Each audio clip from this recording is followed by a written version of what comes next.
Kumikinang ang mga chandelier sa Marangyang Ballroom ng The Grand Hyatt Manila sa Taguig City. Biglang tumahimik ang maingay na pagtitipon nang pumasok ang isang lalaki. Lahat ng mata ay napako sa kanya, lalo na ang tatlong mayayamang ginang na nag-uusap sa isang sulok. Siya si Ricky De Leon. Ang bata at makapangyarihang vice-presidente ng De Leon Corporation ay tila napansin ang atensyon, ngumiti ng may kayabangan, at lumakad patungo sa kanila, ngunit huminto sa harap ng isang malaking salamin. Pinagmasdan niya ang kanyang napakagwapong mukha. Si Ricky ay isang tunay na narcissist. Bata, magaling, may hawak na bilyon-bilyong pisong yaman, katawang pangmodelo na may perpektong hubog, lahat ng makakita sa kanya ay humahanga. Dahil sa sobrang papuri, lalong lumaki ang ulo ni Ricky. Hindi ito ordinaryong salamin, bulong niya sa sarili, pakiramdam ko, nagliliwanag ang buong katawan ko. Humarap siya sa kanyang sekretaryang si Angel Reyes na nakatayo sa tabi niya, at nagtanong na may kunwaring seryosong mukha, anong gagawin ko, Angel? Sobrang gwapo ko. Natatakot ako na baka hindi mapigilan ng mga babae sa buong Pilipinas ang kanilang sarili. Si Angel, nasanay na sa ugali ng kanyang boss matapos ang halos 9 na taon ng serbisyo, ay ngumiti na lang at nagbigay pa ng ilang papuri. Ang mga salitang ito ay parang pampalakas loob kay Ricky. Ngunit si Angel, na malapit ng mag-30, 30, pero wala man lang disenteng kadate, ay nag-isip ng mabuti. Nagpasa siya ng kanyang resignation letter. Natigilan si Ricky, tapos nagkunwaring walang pakialam, sige, bahala ka. Pero buong gabi siyang hindi nakatulog. Kinabukasan, tinanong niya ulit si Angel kung seryoso siya. Opo, Sir Ricky, matatag niyang sagot. Malamig na iwinasiwas ni Ricky ang kamay, sige na. Ngunit nang katatapos lang ni Angel magsulat ng formal na liham at tumingala, nagulat siya sa nakasimangot na mukha ng boss na parang sisabog na sa galit. Bakit gustong umalis ng babaeng ito? Paulit-ulit na tanong sa isip ni Ricky. Humingi siya ng payo sa matalik niyang kaibigan, si Direktor Ben Mendoza. Paliwanag ni Ben, 9 na taon na siyang nagtatrabaho ng husto para sa'yo, pare. Baka burnout na siya o nagsasawa na. May punto, kaya agad na hinanap ni Ricky si Angel. Nangako siya ng promotion, taas sahod, kalahating trabaho na lang, at kahit pagbabayad ng utang nito. Pero matigas pa rin si Angel. Nainis si Ricky, hindi maintindihan kung ano ang gusto ni Angel. Bumalik siya kay Ben. Naghulaan sila. Biglang naalala ni Ricky ang party kagabi. Ang kanyang rumored girlfriend, si Chloe, ay lumapit para ipaalala na birthday niya. Inutusan niya si Angel na bumili ng bulaklak para kay Chloe. Naalala ni Ricky na matapos matanggap ni Chloe ang bulaklak, parang namula ang mga mata ni Angel. Aha, ito na yun, sabi ni Ricky sa sarili. Nagseselos siya. Siguradong may gusto siya sa akin. Pero nag-assume lang si Ricky. May matinding allergy si Angel sa pollen. Kapag nakaamoy siya ng bulaklak, walang tigil siyang babahing at luluha. Para patunayan ang hinala, tinawag ni Ricky si Angel sa labas at binigyan ng isang malaking bouquet ng rosas. Agad-agad, hindi nakayanan ni Angel, bahing ng bahing, at namula ang mga mata. Akala ni Ricky ay naiyak ito sa tuwa, kaya mayabang siyang ngumiti, bibigyan kita ng 1 araw na pahinga para pag-isipang mabuti ang resignation mo. Walang naintindihan si Angel, pero nang maisip na makakatulog siya ng mahimbing bukas at hindi makikita ang pagmumukha ng boss, masaya siyang pumayag. Ito ang unang buong araw niyang pahinga sa loob ng 9 na taon. Sinabi niya kay Ricky na pagkatapos niyang mag-resign, gusto niyang hanapin ang sarili niyang buhay, malaya sa anumang pagkakagapos. Nang marinig ito, hindi na naman nakatulog si Ricky. Kinaumagahan, nang hawakan niya ang noo, may naramdaman siyang pimple. Lintik, na-stress ako sa babaeng to kaya ako nagka-pimple. Samantala, si Angel ay nagising na napakasaya ang pakiramdam. Inayos niya ang interview para sa papalit sa kanya, si Jasmine, para sa maayos na turnover. Nang makita ni Ricky ang determinasyon niyang umalis, nagngit-ngit siya sa galit pero pinilit maging kalmado, sinabihan siyang bilisan ang pag-turnover. Inutusan pa niya si Angel na turuan si Jasmine kung paano ayusin ang kanyang schedule, bilang paraan para mapanatili pa ito ng ilang araw. Nang akmang tatalikod na si Angel, biglang nagtanong si Ricky, ano ba talaga ang tunay na dahilan kung bakit ka magre-resign? Nahihiyang sumagot si Angel, kasi po, 29 na po ako, Sir Ricky. Oras na po para isipin ang pag-aasawa at pagbuo ng pamilya. Pakiramdam ko po, ito na ang tamang panahon. Natulala si Ricky. Inakala niyang siya ang tinutukoy ni Angel. Nang gabing iyon, inimbitahan niya itong lumabas. Talaga bang gusto mong mag-asawa kaya ka magre-resign? Tanong niya. Tumango si Angel. Agad na sinabi ni Ricky, kung ganun, hindi mo na kailangang umalis. Ako, si Ricardo De Leon, ang pakakasalan mo. Angel, marry me. Nagulat si Angel, lumapit ito sa kanya, at inamoy siya. Sir, lasing po ba kayo? Bakit kung ano-ano ang sinasabi ninyo? Kinwento ito ni Ricky kay Ben, na humagalpak ng tawa, nagpa-practice ka ba ng failed proposal scene, pare? Pero hindi matanggap ng isang narcissist na tulad ni Ricky ang kabiguan. Pagkatapos ng self-analysis, nag-conclude siya, sigurado, insecure lang siya. Nararamdaman niyang hindi siya karapat-dapat sa akin. Umiling si Ben, o baka naman, talagang ayaw niyang magpakasal sa'yo. Naging madilim ang mukha ni Ricky. Walang babae sa mundong ito ang aayaw sa akin. Pero sinampal siya ng katotohanan kinabukasan. Dumating na si Jasmine para magsimula. Abalang-abala si Angel sa pag-aayos ng lahat, halatang gustong-gusto nang umalis. Sobrang naasar si Ricky. Bumalik na naman siya kay Ben. Bakit niya nagagawang tratuhin ako ng ganito? Bamantong hininga si Ben, baka natakot siya sa biglaan mong proposal. Kailangan mo ng step-by-step na approach, parang business acquisition lang. Biglang nagliwanag ang isip ni Ricky. Nang gabing iyon, kumakain si Angel kasama ang mga katrabaho sa isang Filipino grill restaurant sa Makati. Masaya sila nang biglang dumating si Ricky at gustong sumali.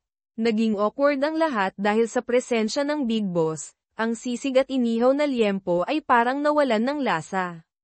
Napansin ni Ricky ang tensyon, kaya itinaas niya ang baso ng San Miguel Pale Pilsen para makipagtagay, pero sumimangot at nagreklamo na mahirap inumin ang murang beer. Sinermonan pa niya sila, kung magsisipag lang kayo sa trabaho, sana nasa 5-star restaurant tayo ngayon. Nagtiim ang bagang ng lahat pero tahimik lang. Mabilis na nag-iba ng topic si Angel, nagsuggest ng laro para gumaan ang atmosphere. Pero anong laro ang pwedeng gawin kasama ang boss?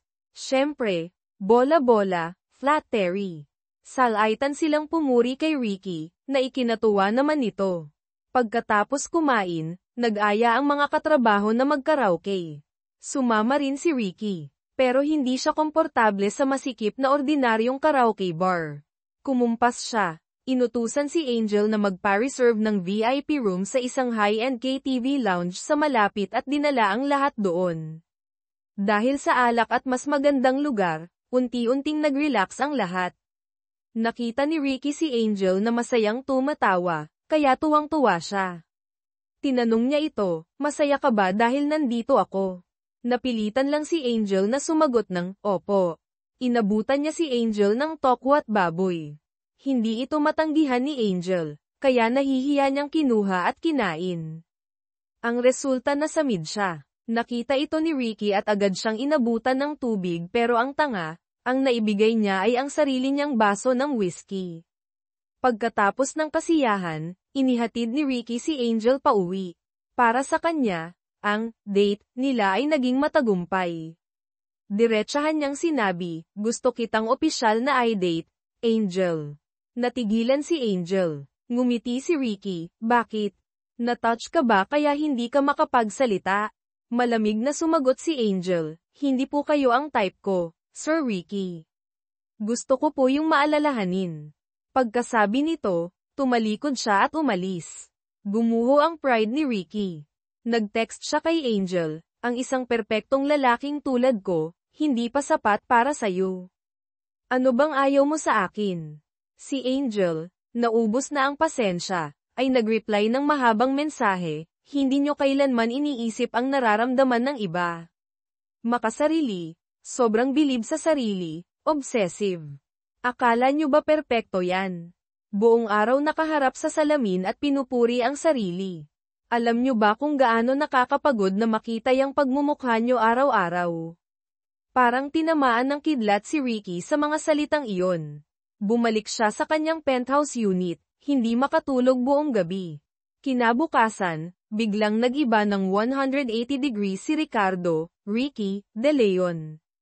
Payag na ako sa resignation mo, Angel, sabi niya na may peking lamig sa boses. Ngayong buwan, ay turnover mo na ang trabaho kay Jasmine at pwede ka nang umalis. Inakala ni Angela, Angel, Reyes na makakahinga na siya ng maluwag, pero hindi niya maintindihan kung bakit may kirot at panghihinayang siyang naramdaman. Pagkatapos noon, nagsimulang maging sobrang maalaga si Ricky sa bagong sekretarya, si Jasmine. Lahat ng malalaki at maliliit na bagay ay kay Jasmine niya ipinapagawa, mula sa pag-schedule ng meeting hanggang sa paghahanda ng mga dokumento. Pakiramdam ni Angel ay etsapuwera siya, at sobrang awkward ang pakiramdam niya.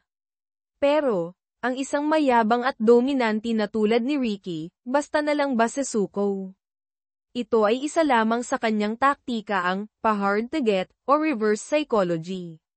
Nang gabing iyon, habang kumakain si Angel kasama ang mga kaibigan sa isang restaurant sa Bonifacio High Street, biglang lumapit ang waiter dala ang isang customer satisfaction survey. Pero ang mga tanong ay walang kinalaman sa pagkain o serbisyo. Sa halip ay, kung makikilala mo ang taong gusto mo, saan mo gustong makipag-date sa kanya, anong klaseng romantic date ang gusto mo, aling lugar sa Metro Manila ang pinaka-ideal para sa isang di malilimutang gabi. Pamilyar kay Angel ang tono ng mga tanong, parang may kayabangan ng isang tao, pero hindi na niya ito pinag-isipan pa. Kinagabihan ding iyon, natanggap ni Ricky ang survey results, syempre, set up niya lahat. Mula ngayon, opisyal nang magsisimula ang operation, ligaw. Tumawag siya kay Benji. Pinakiusapan itong tawagan si Angel gamit ang dahilan na may kinalaman sa trabaho para makipagkita sa labas. Pagdating ni Angel sa Ayala Triangle Gardens, biglang sumindi ang lahat ng ilaw sa parke, napakagandang tingnan. Maya-maya pa, sa di kalayuan, sunod-sunod na pumutok sa kalangitan ng Makati ang mga makukulay na fireworks. Ang eksenang parang panaginip ay nagpahanga kay Angel. Sa sandaling iyon, lumitaw si Ricky mula sa dilim, napakakisig sa kanyang suit. Bahagyang kinilig si Angel pero konting-konti lang. Sa nagdududang tingin ni Angel, kalmadong inamin ni Ricky, oo, niloko kita para pumunta sa date na to. Tara, libutin natin ang amusement park. Pero, sarado na ang Enchanted Kingdom ng ganitong oras, di ba? Gulat na tanong ni Angel. Huwag kang mag-alala. Ngumisi si Ricky, pinakyo ko ang buong lugar para sa gabing ito. Kaya't sumakay sila ng roller coaster. Napasigaw sa takot si Angel, mahigpit ang kapit sa harang. Si Ricky, kahit gustong lumundag palabas ang puso sa kaba, pilit na pinanatiling kalmado ang mukha, minsan pa'y inaasar si Angel. Sumunod ang anchor's away, pirate ship. Nagpakita si Ricky na hindi siya natatakot. Kahit sa loob-loob ay sumisigaw, hindi man lang napansin na namumutla na si Angel sa takot. Pagbaba nila, hindi pa nakakabawi si Angel, gusto na agad siyang hilahin ni Ricky sa iba pang extreme rides. Maya-maya, napansin din ni Ricky ang itsura ni Angel. Ayoko masyado niyan, mahinang sabi ni Angel. Gusto kong sumakay sa carousel. Nakasakay sa kumikinang nakabayong kahoy. Nagliwanag ang mukha ni Angel sa tuwa, parang bata. Simple niyang pangarap iyon mula pagkabata. Matapos ang maraming palpak na panliligaw at mga owa na eksena, sa wakas, nakita ni Ricky ang totoong ngiti ni Angel. Hindi niya napigil ang mapangiti rin. Pagkatapos, nagpunta sila sa isang fine dining restaurant sa BGC. Sa buong buhay niya, ngayon lang si Ricardo De Leon na mayabang ay naghiwa ng steak para sa ibang tao. Nagtaka si Angel, di ba laging puno ang restaurant na to? Bakit walang katao-tao ngayon? Walang emosyong sagot ni Ricky, dahil ginamit ko ang superpower kong maraming pera, para i-reserve ang buong lugar. Kahit na, umiling si Angel, hindi pa rin ako kinikilig, Sir Ricky. Sumunod, sumakay sila sa isang private yacht, pinapanood ang kumikinang na Manila Bay sa gabi. Medyo malamig ang hangin. Kinuha ni Angel ang isang silk scarf mula sa bag niya para itakip. Agad siyang pinigilan ni Ricky, lalaki, magsusuot ng ganyang scarf na makulay. Napabuntong hininga si Angel, para sa akin po ito kukunin, Sir Ricky. Naisip niya, sa mga pelikula, dapat maginoo ang lalaki at iaabot ang kanyang coat. Natigilan si Ricky ng ilang segundo, tapos bumulong, oo nga, ang lamig-lamig, nagdi-discriminate pa ba tayo? Bigla, sa di kalayuan, mas marami at mas malalaking furry works ang pumutok. Natulala si Angel, iniisip na ang furry works na ito ay dagdag pogi points na naman kay Ricky. Pero, ang hindi inaasahan ni Ricky, kinabukasan, talagang tumuloy si Angel sa isang blind date. Nang matanggap niya ang balita mula sa kanyang, especially Iya, malamang si Benji, natulala si Ricky. Hindi niya maintindihan kung bakit ginawa iyon ni Angel pagkatapos ng perpektong date nila kagabi. Pero mabilis siyang bumawi, blind date lang naman. Inasar siya ni Benji, nako, baka maging successful pa yung date nila. Bakit naman, kunot noong tanong ni Ricky. Kasi ang gusto lang ni Angel ay isang normal na lalaki na mapapangasawa, paliwanag ni Benji. Nang insultong tumawa si Ricky, imposible. Tinalaban na siya ng Ricardo De Leon curse ko. Hindi na siya magkakagusto sa ibang lalaki. At mukhang, may epekto nga ang curse ni Ricky sa ibang paraan. Kung itsura ang pag-uusapan, malayo ang kadate ni Angel kay Ricky. Mas malala pa, dinala siya nito sa isang ordinaryong kainan sa Quezon City na sobrang daming tao, at kinailangan pa nilang pumila ng matagal. Naka-high heels si Angel, nang awit at sumakit ang paa niya. Habang kumakain, maingay at masikip. Biglang naalala ni Angel ang gabi bago noon, pinakyo ni Ricky ang buong sosyal na restaurant para lang magkaroon sila ng privacy. Kabaligtaran ng lalaking medyo kuripot na kaharap niya. Aksidente niyang nakuha ang isang piraso ng chicken adobo sa plato nito, agad itong sumimangot at bumulong, ay, akin yan. Napailing na lang si Angel sa isip niya. Samantala, tuwang-tuwa namang ipinapaliwanag ni Ricky ang kanyang estratehiya kay Benji, dinala ko siya sa pinakasosyal na amusement park, 5-star restaurant, private yacht, lahat pinaka-high class na serbisyo. Ngayon, paanong kikiligin yan sa isang ordinaryong kadate na sa Carinderia lang siya dinala? Yan ang sumpa ko sa kanya. Pagkatapos kumain, nagkape sina Angel at ang kadate niya. May sinabi ang lalaki na dumi sa pisngi ni Angel, tapos natural na inalis ito gamit ang daliri. Ang medyo intimate na eksenang ito ay nakita ng isang katrabaho, kinuna ng litrato, at pinost sa company group chat na may mapanuksong caption. Nakita ito ni Ricky sa phone niya, nanlaki ang mata, at galit na nag-type, gusto mong mag-resign, ha? Sa panaginip mo. Sa kabilang banda, palabas na sina Angel at ang kadate niya sa coffee shop. Napansin ni Angel na tabingi ang pagkakakabit ng kurbata nito. Dahil sa occupational hazard ng pagiging sekretarya ni Ricky ng 9 na taon, kusa siyang lumapit para ayusin ito. Bigla, may malakas na sigaw mula sa likuran, Angel Reyes. Nagulat si Angel sa galit na sigaw ni Ricky na papalapit ng mabilis. Sa pagkagulat, napahigpit ang hawak niya sa kurbata, dahilan para mamilipit sa hirap huminga ang kadate niya. Lumapit si Ricky, at natapos ang date sa gulo at kahihiyan. Tahimik na sumunod si Angel kay Ricky na padabog na naglalakad palayo. Humarap ito at sinumbatan siya. Alam mo ba kung gaano kaimportante ang company sports fest bukas? Bakit ka nakikipag-date sa ganito kaimportanteng araw? Gusto sanang sigawan ni Ricky si Angel na walang utang na loob sa harap niya, pero hindi niya masabi, kaya umalis na lang siyang galit. Sa sports fest kinabukasan, inutusan ni Ricky si Angel na dapat manalo sa lahat ng sasalihan nito, para daw, maipakita ang galing ng leadership niya. Hindi napigil ang magreklamo ng bagong sekretaryang si Jasmine, palaro lang naman, kailangan bang seryosohin ng ganyan? Pero nang makita si Angel na seryosong nagwa-warm up, kitang-kita ang determinasyong manalo, tumahimik na lang si Jasmine. Bigla, sumigaw si Ricky mula sa pansamantalang opisina sa venue.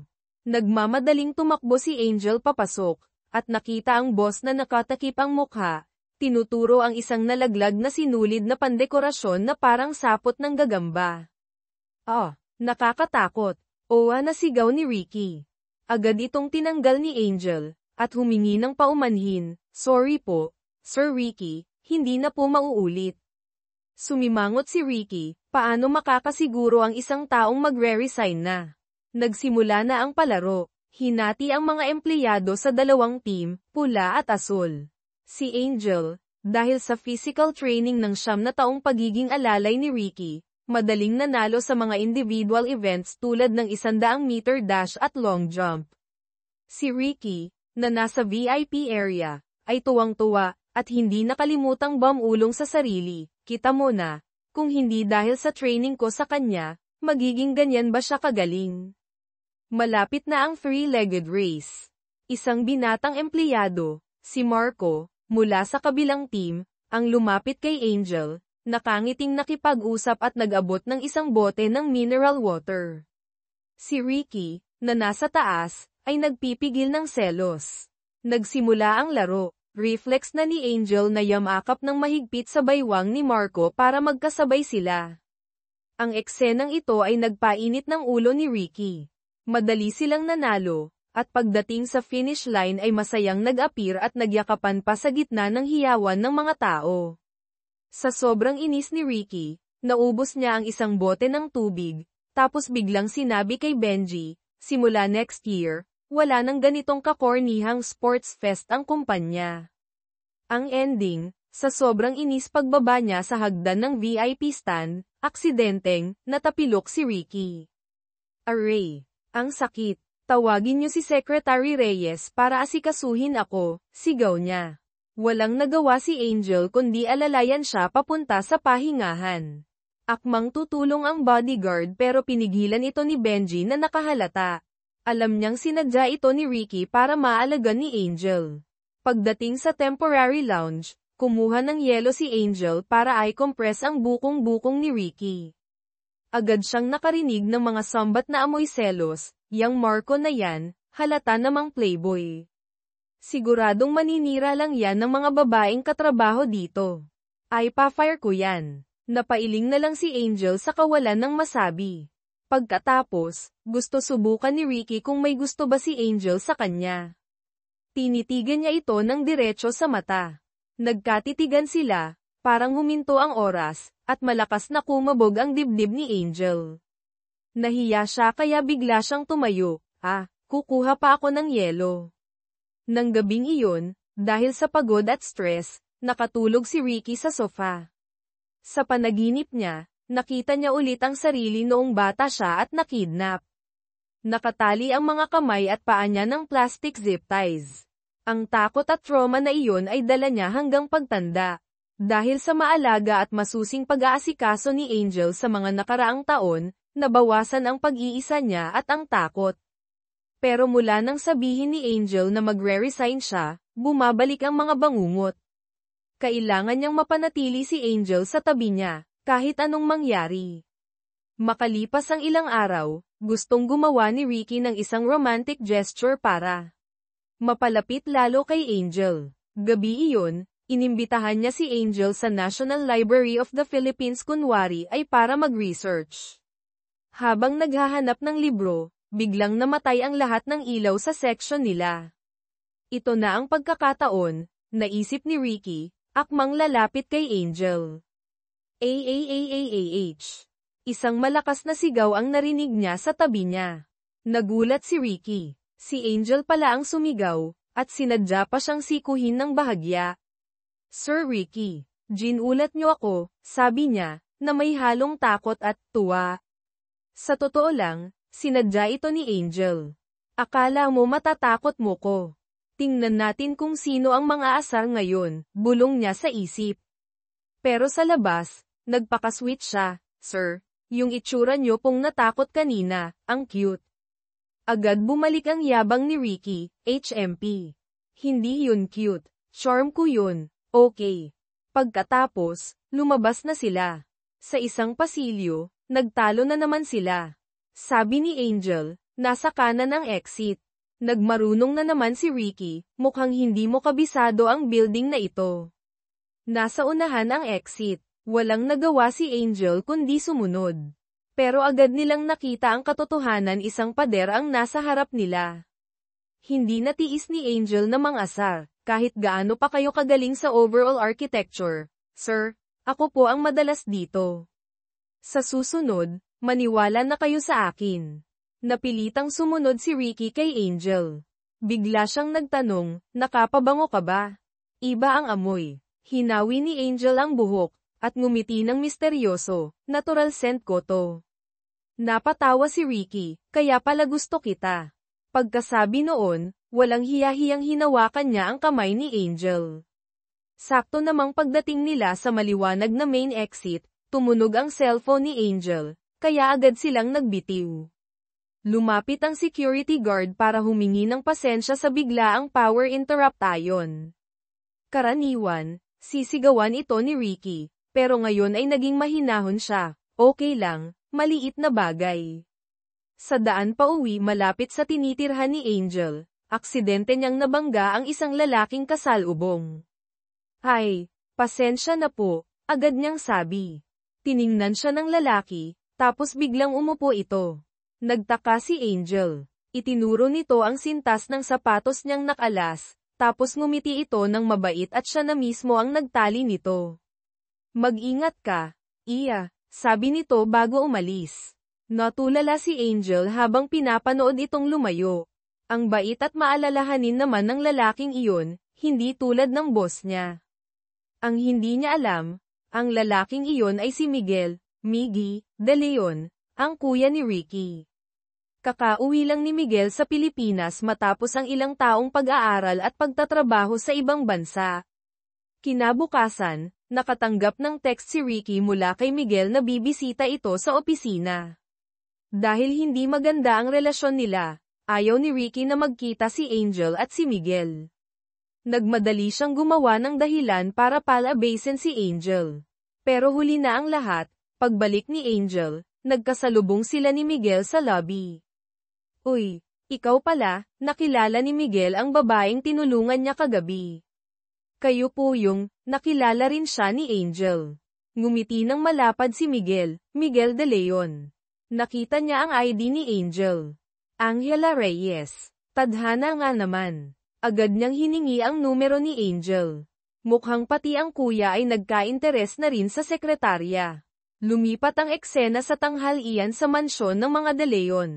Kinukulit ng nanay nila si Ricky na mag-asawa na, at pinupuri si Angel na mabait at magaling. Sakto namang sumingit si Miguel, sa tingin ko rin po, Mommy, bagay kami ni Secretary Reyes. Naging tensyonado ang paligid. Masamang tingin ang ipinukol ni Ricky sa kuya niya. Pagkatapos ng tanghalian, nag-usap sina Ricky at Miguel ng sarilinan. Mabilis na nauwi sa sigawan ang usapan. Nabanggit ang mga sama ng loob mula pagkabata, na may kinalaman sa isang masamang pangyayari noon, posibleng ang kidnapang ni Ricky. Hinawakan ni Miguel sa kwelyo si Ricky at sinuntok sa mukha. Kung hindi umiiyak na umawat ang nanay nila, baka nagsapakan na sila ng husto.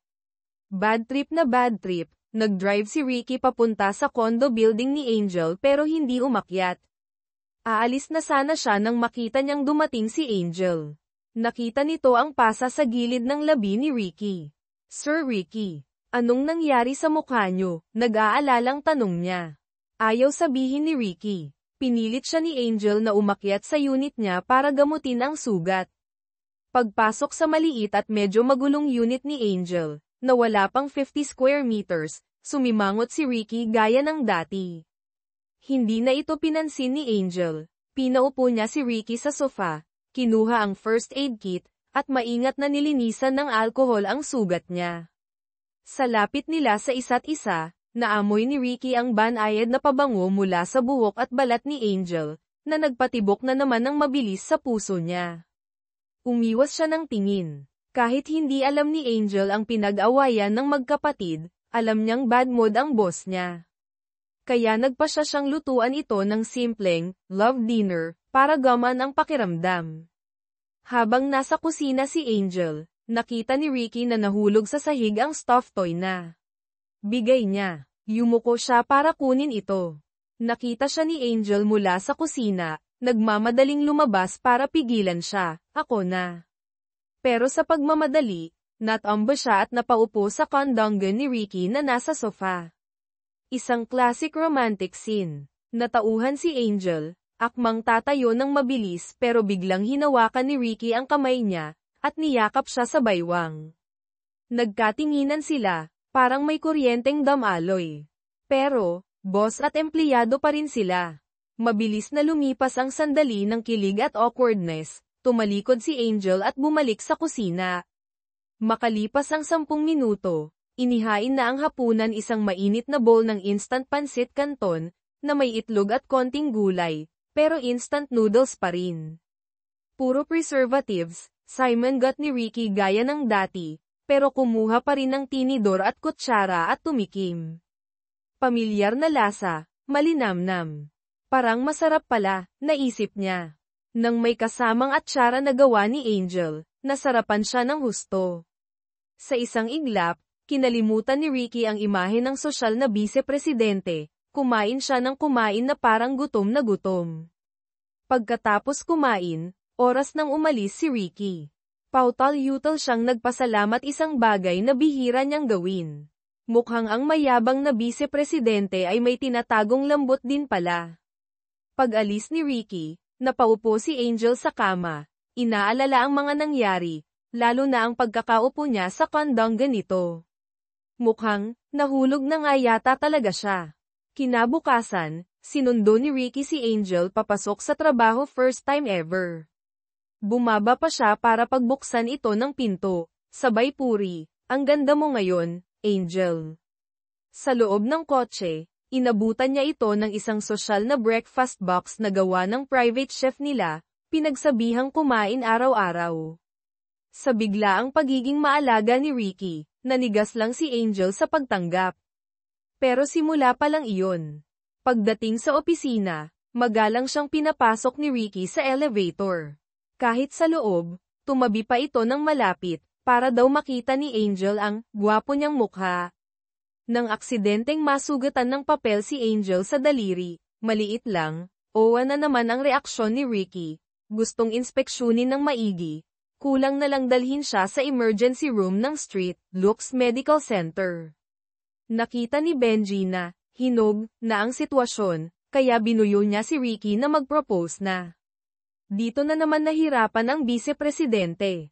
Kailangan niyang gumawa ng isang extra special na proposal, na bagay sa isang Ricardo de Leon.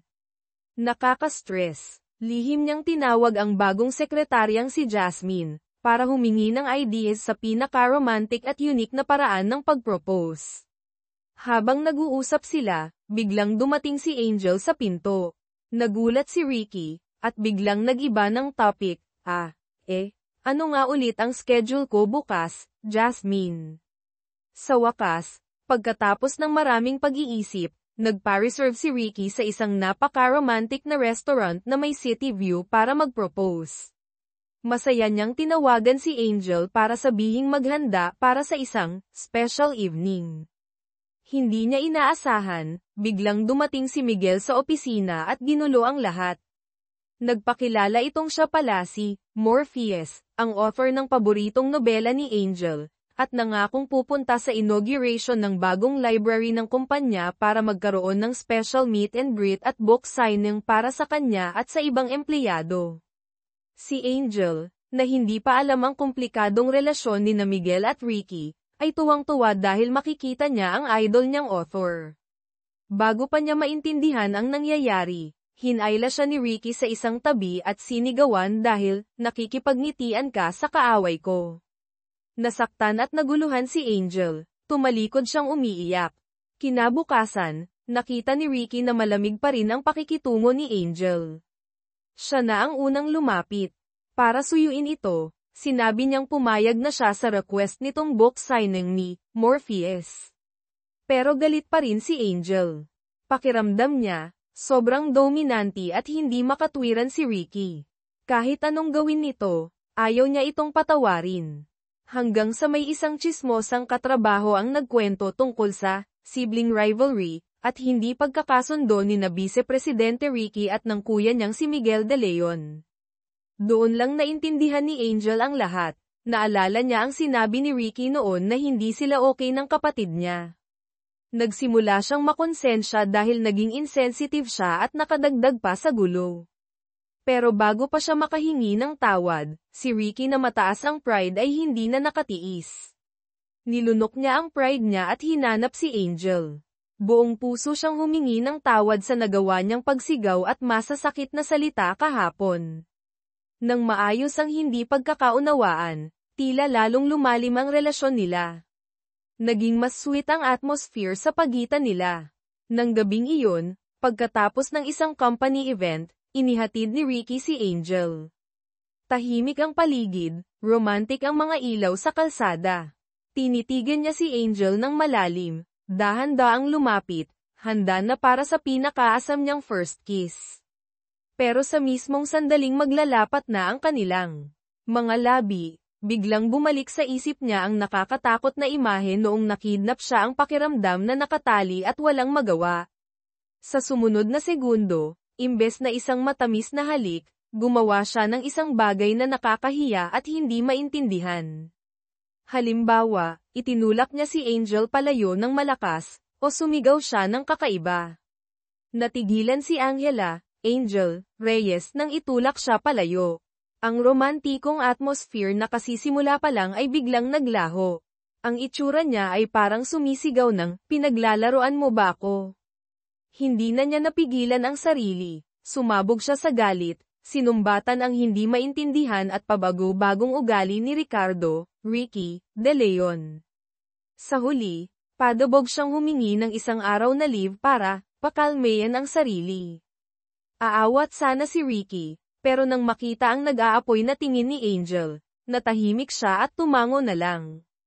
Kinagabihan, hawak ni Ricky ang cellphone. Gustong mag-text para ipaliwanag ang kakaibang kilos niya, dahil sa trauma, pero nag-aalangan siya, type delete ng type delete.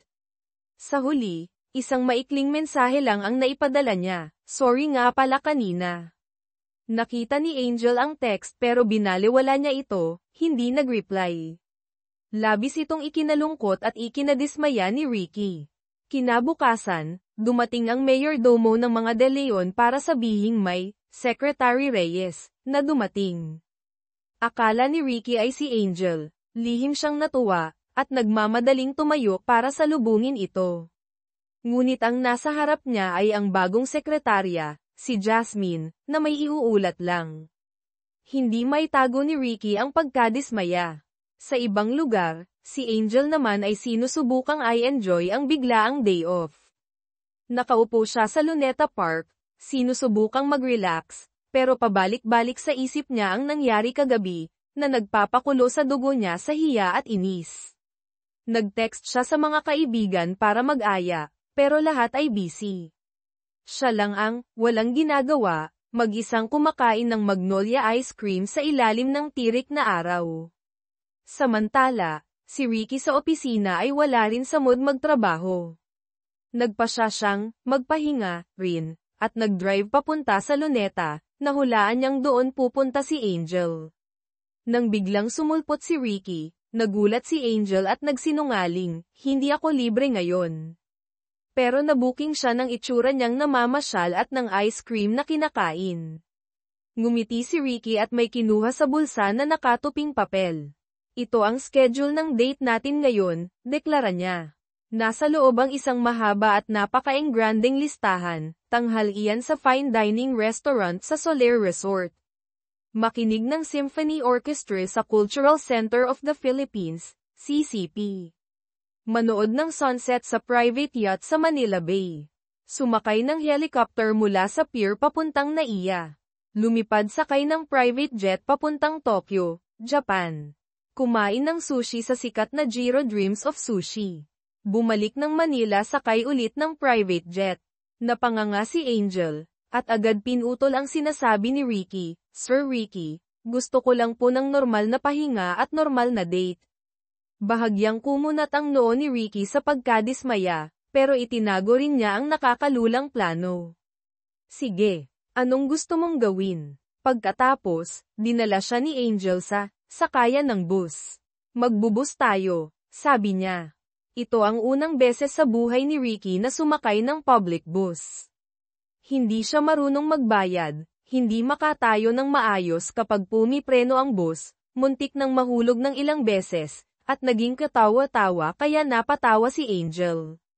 Sunod, huminto sila sa isang street food area malapit sa Apdiliman.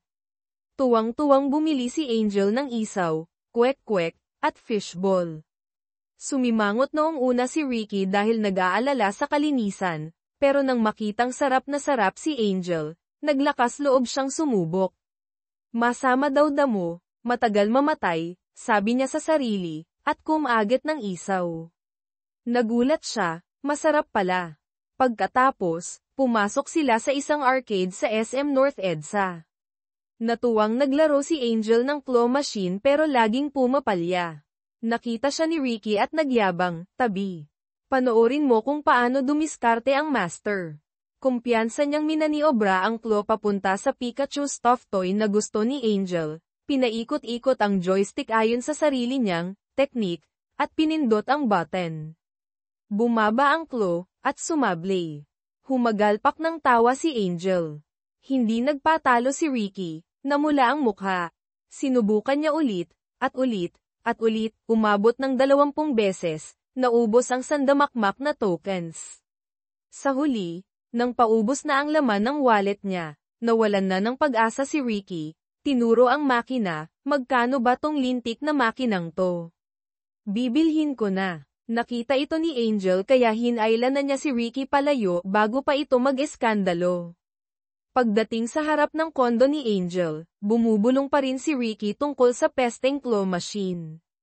Pero ang normal at masayang araw na iyon ay nakatulong para mabawasan ang tensyon nila mula kagabi. Kinabukasan, nakatanggap si Angel ng hindi inaasahang tawag. Ang lalaking naka-blind date niya. Tumawag ito para ibalita ang pinakiusap ni Angel na imbestigahan.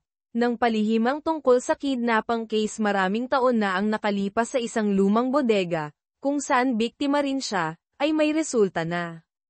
Ang batang lalaking kasama niyang nakidnap noon ay ang pangalawang anak na lalaki ng chairman ng De Leon Corporation.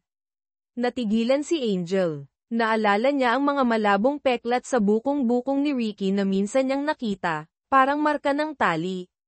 Naalala niya ang takot nito sa zip ties at masisikip na lugar. Naalala niya ang mga bangungot nito. Agad nagliwanag ang isip niya. Ibig sabihin, si Ricky pala ang batang lalaki noon, ang kuya, nakasama niya sa mga araw ng lagim, ang taong matagal na niyang hinahanap. Bumilis ang tibok ng puso ni Angel. Mapaglaro at nakakagulat ang tadhana.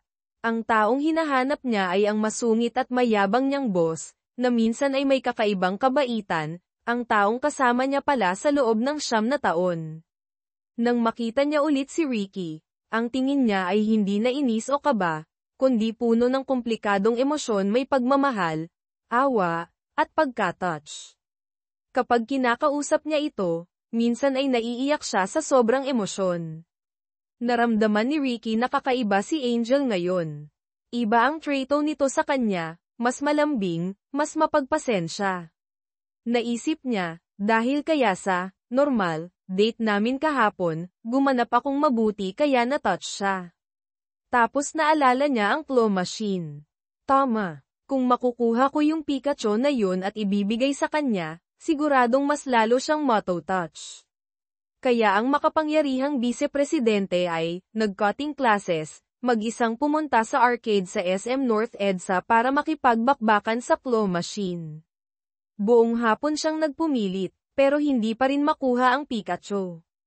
Pinagtawanan pa siya ng dalawang estudyanteng dumaan, "Kuya, tambay po kayo. Ba't di kayo nagtatrabaho, nag-claw machine lang kayo?" Pagkatapos ng walang sawang pagsisikap at pag-ubos ng isa pang bundok ng tokens, sa wakas, parang himala, nakuha niya ang isang maliit na Pikachu. Masaya niyang dinala ang premyo pabalik sa opisina para ibigay kay Angel. Nang matanggap ni Angel ang Pikachu stuffed toy na gusto niya, naalala ang kabaliwan ni Ricky kahapon at ang pagkakataon na may kaugnayan ito sa alaala niya noong bata, talagang naiyak siya sa tuwa at pagkatouch. Si Ricky naman ay sobrang nasiyahan at nagbuhat ng sariling bangko. Pero hindi nagtagal ang saya. Makalipas ang ilang araw, habang nakikipagkwentuhan si Angel sa mga katrabaho, may isang nagsabi, "Uy, nabasa ko sa lumang blog ni Sir Miguel de Leon, kuya ni Ricky, nakidnap din pala siya noong bata."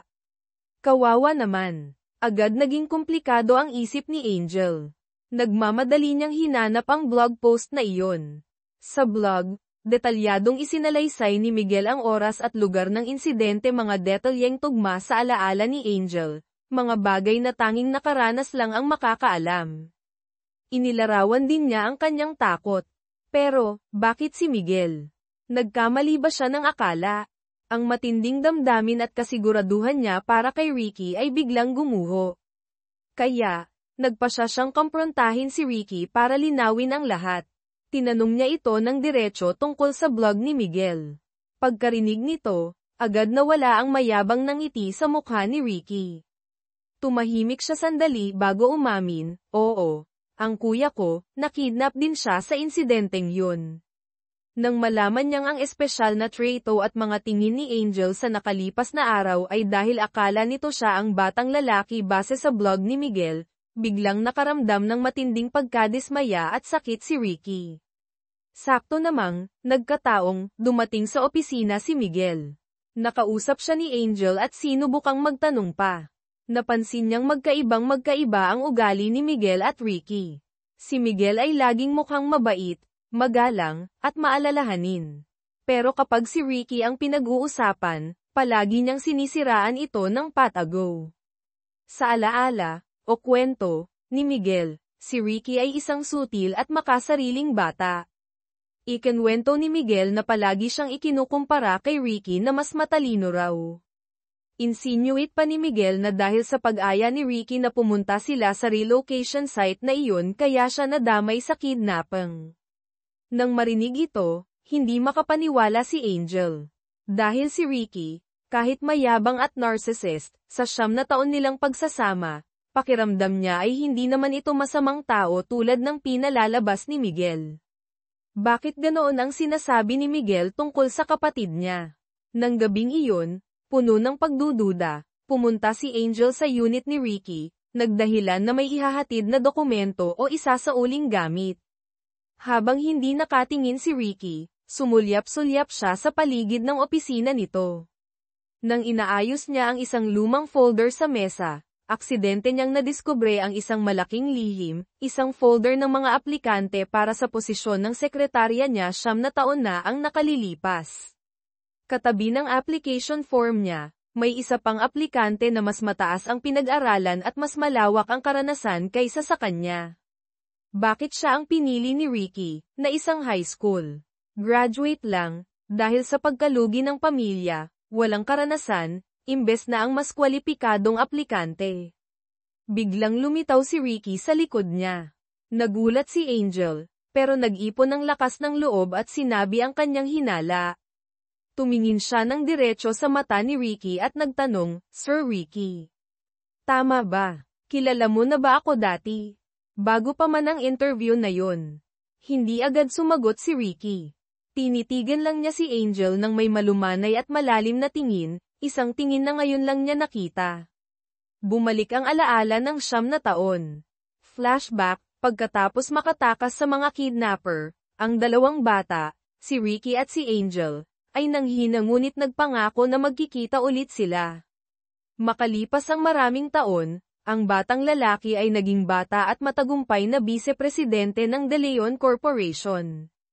Isang araw, habang tinitingnan ang mga aplikante para sa kanyang personal na sekretarya, natigilan siya nang makita ang pangalang Angela Reyes at ang pamilyar na litrato. Ang batang babae noon ay nag-apply sa kumpanya niya.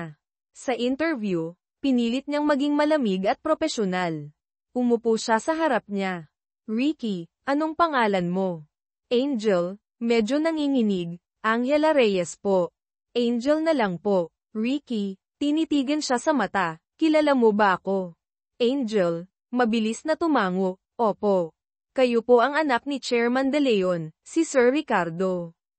Bahagyang nadismaya si Ricky nang makitang hindi siya nito nakilala, ang batang lalaki noon. Pagkatapos, isinantabi niya ang mga aplikasyon ng mas kwalipikadong kandidato, at gumawa ng desisyon na ikinagulat ng HR, pinili niya si Angel Reyes, ang dalagang gipit sa buhay, na pagka-graduate ng high school ay kailangan ng magtrabaho para sa pamilya.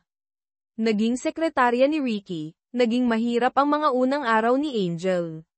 Dahil sa kakulangan ng karanasan at kasanayan, palagi siyang nagkakamali. Si Ricky naman ay laging istrikto, walang awang pinapagalitan siya. Ricky, pasiga, hanggang dyan lang ba ang kaya mo? Pati pagtimpla ng kape, mali pa. Angel, naiiyak sa sama ng loob. Ako, 2 hanggang 3 oras lang ang tulog ko gabi-gabi para mag-aral ng office skills. Ginagawa ko ang lahat, pero araw-araw nyo akong pinapagalitan. Akala nyo ba perpekto kayo? Mula nang ipanganak kayo, hindi pa kayo nagkakamali. Humagulgol siya. Oo na. Nakakainis kayo. Tumakbo siya pabalik sa kanyang mesa, umiiyak ng husto. Pero hindi dahil sa pag-alit, kundi dahil nagsisisi siya sa mga nasabi niya at sa pag-iisip na umalis. Paano na ang tuition ng mga kapatid ko? Lalo siyang nagsisi. Sakto namang nakatanggap siya ng text mula kay Ricky, empleyadong sumisigaw sa boss. Ang galing mo naman. Pumasok ka bukas. Huwag kang mail late. Kinaumagahan, tumayo si Angel sa harap ng salamin, nagsasanay magkabit ng kurbata ng maayos. Pagbukas ni Ricky ng pinto ng opisina, agad siyang yumuko at humingi ng tawad sa inasal niya kahapon. Nang makita ang itsura niyang takot ngunit determinado, biglang nakaramdam ng awa at kakaibang lambot sa puso si Ricky. End of flashback. Sa tanong ni Angel sa kasalukuyan, kilala mo na ba ako dati? Tinitigan lang siya ni Ricky, at sumagot ng simple ngunit makahulugan, kasi, gusto ko eh. Pwede ba? Sa totoo lang, komplikado ang nararamdaman ni Ricky. Alam niya ang buong katotohanan tungkol sa nangyari noon, higit kan inuman, pati na kay Miguel o Angel. Samantala, patuloy na humanap ng dahilan si Miguel para makalapit kay Angel. Ngayon, paglabas nila ng isang restaurant matapos pag-usapan ang book signing, biglang dumating si Ricky. Malamig siyang nagdahilan na may emergency sa trabaho at hinayla agad si Angel palayo. Pagkatapos, binalaan niya si Miguel, simula ngayon, layuan mo na si Secretary Reyes. Ngumisi lang si Miguel, bakit? Natatakot ka? Mukhang itinadhana kami ni Secretary Reyes. Sa loob ng kotse, inis na tinanong ni Ricky si Angel, ano ba tong ginagawa nyo? Ipinaliwanag ni Angel na gusto lang niyang tulungan si Miguel na maalala ang ilang bagay noong bata pa ito na tila nakalimutan o na-trauma kaya nawala sa isip. Mukhang nahihirapan po siya. Bamantong hininga si Ricky, huwag na kayong magkita ulit. Pero, aangal sana si Angel. Napailing na lang si Ricky sa inis. Makalipas ang ilang araw, itinuloy pa rin ni Angel ang plano at dinala si Miguel sa lumang bodega, kung saan sila nakidnap, umaasang may maalala ito. Ngunit wala pa ring maalala si Miguel, nagpakita pa ito ng takot at gustong umalis agad. Pagkatapos, nagpunta sila sa isang tahimik na coffee shop. Ibinigay ni Angel kay Miguel ang lumang diary na bigay ng nanay nito, na si Miguel mismo ang nagsulat noong bata, umaasang makatulong ito. Sakto namang nakatanggap siya ng tawag mula kay Ricky, nagmamadaling sinabi na may emergency sa opisina at kailangan niyang bumalik agad. Pagdating ni Ricky para sunduin si Angel, na halatang para mag-check lang, nakita niyang magkasama sina Angel at Miguel, agad siyang nagselos. Nagsimula na namang magtalo ang magkapatid. Napagod na si Angel, sinabihan si Miguel, na mauna na, Kuya Miggy, mauna na po kayo. Mag-uusap lang kami ni Sir Ricky. Nang marinig ni Ricky na tinawag ni Angel si Miguel na, Kuya Miggy, nang ganoon ka-sweet, lalo siyang nainis. Bakit ang sweet niyong magtawagan? May problema po ba? Tanong ni Angel. Inis na nag-iba ng usapan si Ricky, nagugutom ako. Umuwi ka na at lutuan mo ako ng pansit canton. Hindi siya pinansin ni Angel, walang imik na sumakay ng taxi at umuwi. Nang makitang umalis si Angel ng ganoon, nataranta na talaga si Ricky. Natatakot siyang baka maaga na talaga ng kuya niya ang babaeng mahal niya. Ang takot na mawala si Angel ay mas matindi pa kaysa sa napakataas niyang pride. Sinundan niya si Angel hanggang sa tinitirhan nito. Nakatayo sa labas ng pinto ng unit niya, ibinaba niya ang kanyang pride, at sa unang pagkakataon sa buhay niya, nagsabi siya ng mga salitang galing talaga sa puso, isang proposal na walang halong yabang o pagkukunwari, Angel. Alam kong matalino ako, gwapo, mayaman. Pero walang kwenta lahat yan kung wala ka. Sa 9 na taon, nasanay na akong nandyan ka. Ayoko nang mabuhay ng mag-isa, malungkot. Gusto kong makasama ka, Anghel. Hindi bilang sekretarya, kundi bilang kasintahan, bilang taong makakasama ko habang buhay. Tinitigan niya ito ng diretso sa mata, ang boses niya ay sinsero at bahagyang nanginginig. Lahat ng ito ay totoo. Maging tayo na. Angel. Please. Pagkarinig nito, totoong natouch si Angel hanggang naiyak siya sa biglaang sinseridad ni Ricky. Ngunit, pagkatapos ng ilang sandaling katahimikan, umiling siya ulit, tinanggihan na naman siya. Siguro dahil sa pagdududa tungkol sa nakaraan, kay Miguel, sa sarili niyang nararamdaman, hindi pa siya handa. Sumigaw si Ricky sa pagkabigo at inis, kailan mo ba ako sasagutin? Kinabukasan, nagkaroon ng team building ang kumpanya sa isang resort sa Tagaytay. Masayang naghahanda sina Angel at mga katrabaho nang biglang dumating si Ricky na nakapanghiking na branded. Nagulat ang lahat. Tinanong ni Angel, Sir Ricky, bakit kayo nandito? Walang emosyong sagot niya, gusto ni Secretary Jasmine na maranasan ang sariwang hangin dito, kaya napilitan lang akong sumama. Sumulyap siya kay Jasmine na naguguluhan. Oo nga pala, anong plano niyong kainin mamayang gabi? Ang plano sana ng lahat ay mag-bonfire, uminom ng San Miguel beer, mag-ihaw ng liempo at hotdog, at magsaya. Pero dahil nandito ang vice-presidente, sino ang gagawa noon? Nagdahilan na lang sila na babalik sila sa conference room para ibigay ang lahat para sa kumpanya, sa pamamagitan ng pag-discuss ng bagong estratehiya. Napilitan ang lahat na magkunwaring masaya kahit nasira ang plano. Pagbalik sa main hall ng resort, halata sa mukha ng lahat ang pagkadismaya. Maya-maya, humanap na naman ng paraan si Ricky para asarin si Angel. Halatang naiinis pa rin siya dahil sa pagtanggi nito kahapon. Ricky, bakit ako nandito? Alam mo ba, Angel, hindi po ba dahil gusto ni Secretary Jasmine? Ricky, hindi. Nandito ako dahil gusto ko, na lagi ako ang nasa isip mo. Malinaw ba? Natulala si Angel. Nagpatuloy si Ricky, puno ng kumpiyansa. Ang layunin ng trip na ito ay para mapalapit tayo sa isa't isa. Pagkatapos ng team building na ito, siguradong magiging magjowa na tayo. Kinakausap niya ang sarili. Sumunod ang group activity.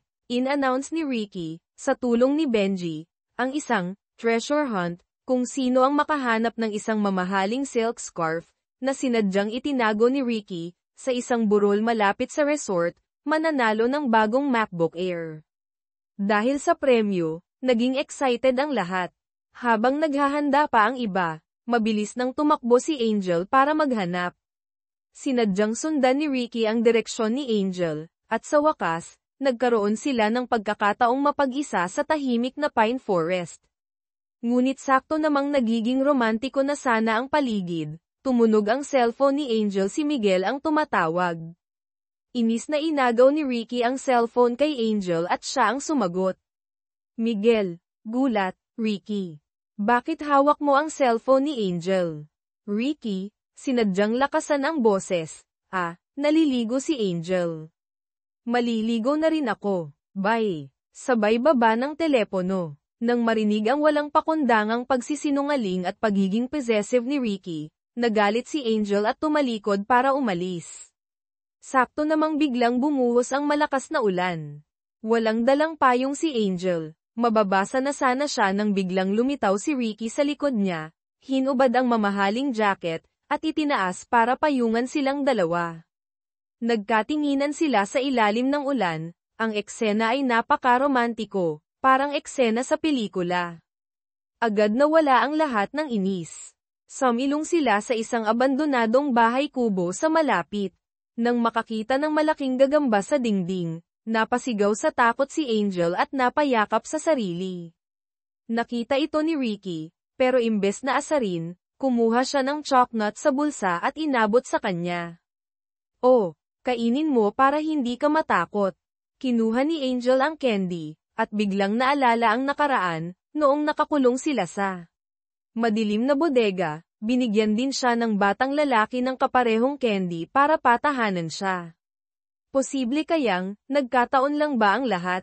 Tumingala siya kay Ricky, akmang magtatanong ulit tungkol sa nakaraan, pero umiwas ito ng tingin at nanatiling tahimik. Nang tumila ang ulan, bumalik sila sa resort, medyo basa ang mga damit. Agad silang pinalibutan ng mga tsismosong katrabaho. Saan kayo galing buong hapon? Hindi namin kayo makita. Tinitingnan sila ng lahat ng may kahulugan. Medyo kinabahan at nahiya sina Angel at Ricky. Sakto namang sumingit si Benji, ang laging tagapagligtas. Sigurado akong tumakas tong dalawang to para kumain ng bulalo dito sa Tagaytay. Haha, nagtawanan ang lahat. Dagdag pa ni Benji, ay naku, akala ko naman kung ano na. Pinakaban niyo ako. Agad nawala ang tensyon. Pagkatapos patayin ang ilaw para matulog, nakatanggap si Angela, Angel, Reyes ng text mula kay Ricardo, Ricky, De Leon, good night.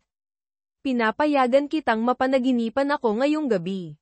Napangiti si Angel, itinaas ang kumot hanggang baba, at nag-reply, salamat po sa permiso nyo, Sir Ricky. Nabasa ni Ricky ang reply, isang mayabang ngunit matamis na ngiti ang sumilay sa kanyang labi. Kinaumagahan, maagang dumating si Ricky sa opisina, maganda ang mood. Nag-text si Angel, gusto mo bang mag-dinner tayo mamaya? Lulutuan kita. Ang pagkukusa at pag-aalala sa kanyang mga salita ay nagpangiti kay Ricky hanggang tenga. Pagkatapos, niyaya ni Ricky si Direktor Ben Mendoza na samahan siya sa supermarket. Akala ni Ben ay ililibre siya ni Ricky o ipamimili, kaya tuwang-tuwa siyang pumili ng kung ano-anong masasarap, ilang kahon ng mamahaling steak, pinakamagandang klase ng Hungarian sausage para sa ihaw, patatas, kamote. Pagod na ipinasok ni Ben ang lahat ng pinamili sa compartment ng kotse ni Ricky. Pagtalikod niya para sumakay, mabilis na isinara ni Ricky ang pinto. Salamat sa tulong mo sa pamimili ngayon, Benji. Kita na lang tayo sa opisina bukas, sabi ni Ricky habang pasara ang bintana ng kotse, at umalis na. Iniwan si Benji na tulala sa parking lot na walang laman ang cart. Sa kabilang banda, iniisip ni Angel ang date nila mamaya. Ordinaryong dinner lang naman, hindi naman espesyal na araw. Sabi niya sa sarili, okay na ang simpleng ayos. Pero nagumpisa pa rin siyang mag-curl ng bahagya ng buhok, maglagay ng konting foundation, light lipstick, maingat na nagmascara, at isinuot ang maliit na kwintas na bigay ni Ricky. Sa huli, Isinuot niya ang bagong bili niyang floral dress mula sa Green Hills Shopping Center na hindi pa naisusuot. Tiningnan niya ang sarili sa salamin, napakaganda niya talaga. Nang gabing iyon, dumating si Angel sa marangyang penthouse ni Ricky. Nagkukumahog itong nag-iihaw ng barbecue sa balcony, halatang hindi sanay. Nang makita si Angel na dumating, napakaganda at nakakaakit, agad na natulala si Ricky. Gusto niyang ipakita ang galing niya sa kusina.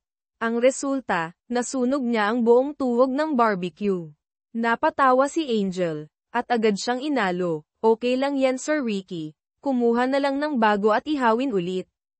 Nagkamot ng ulo si Ricky, kaso, ubos na yung karne. Tumingin si Angel sa baba, at nakita ang isang malaking kahon ng karne na sunog na rin dahil sa eksperimento niya kanina. Napabuntong hininga siya, hindi ka talaga maaasahan sa kusina. Tumawa si Ricky, may mga bagay pala talaga akong hindi alam. Mukha ba akong espesyal ngayon? Sinaman siya ng tingin ni Angel, espesyal mo mukha mo. Kaya, ang ending, nagpa-deliver na lang sila ng pagkain isang malaking box ng pizza at ilang side dishes. Umupo sila sa sahig ng sala, nanunood ng pelikula habang kumakain. Biglang lumingon si Ricky at pinunasan ng daliri ang sarsa na damaykit sa gilid ng labi ni Angel. Ang biglaang lamang ay nagpabilis ng tibok ng puso ni Angel. Naramdaman din ni Ricky ang pagbabago ng atmosphere, dahan-dahan siyang lumapit, tumitig ng malalim sa mga mata ni Angel. Unti-unti ring pumikit si Angel, naghihintay sa halik. Ngunit bigla, bumalik na naman sa isip ni Ricky ang imahe ng pagkakatali sa madilim na bodega. Natigilan siya, bahagyang nanigas. Katulad ng nangyari sa library, nasira na naman ang magandang sandali dahil sa kanyang trauma. Sakto sa napaka-awkward na sandaling iyon, bumukas ang pinto ng unit at pumasok si Benji na galit, nakalimutan ni Ricky i-lock ang pinto at may spare key si Benji. Ricky, alam mo ba? Natigil si Benji nang makita ang eksena. Mabilis na tumayo si Ricky na parang natapakan. Nahihiya ring tumayo si Angel, namumula ang mukha, nagpaalam agad at halos tumakbo palabas. Doon lang napagtanto ni Benji na nakasira siya ng diskarte ng kaibigan. Para siyang alalay ng reyna sa mga lumang palabas na nakagawa ng malaking kasalanan, agad siyang lumuhad sa sahig sa harap ni Ricky na nag-uusok ang ilong, at nagdrama. Patawad po, mahal na hari. Kasalanan ko pong dapat pagbayaran ng buhay. Gusto sanang sakalin ni Ricky ang ipal niyang kaibigan. Makalipas ang ilang araw, humanap na naman ng paraan si Miguel de Leon para makipagkita kay Angel tungkol sa mga libro. Bigla, hinawakan ni Miguel ang kamay ni Angel, tumitig ng may pagtingin at nagtapat ng nararamdaman. Sakto namang nakita ito ni Ricky, na dumating para sunduin si Angel, mula sa malayo. Nagalit siya ng walang imik, tumalikod at umalis. Nagulat si Angel, hinayla ang kamay, at nagmamadaling hinabol si Ricky. Sir Ricky, sandali, hindi po yun ganun, paliwanag niya. Huminto si Ricky pero hindi humarap, hindi mo kailangang magpaliwanag. Ayokong marinig, nag-aalalang sabi ni Angel. Pero kung hindi ako magpapaliwanag, lalo tayong magkakalayo. Natatakot po ako. Humarap si Ricky, tinitigan siya sa mata, bakit ka natatakot? Huminga ng malalim si Angel, at buong tapang na sinabi, kasi, gusto kita.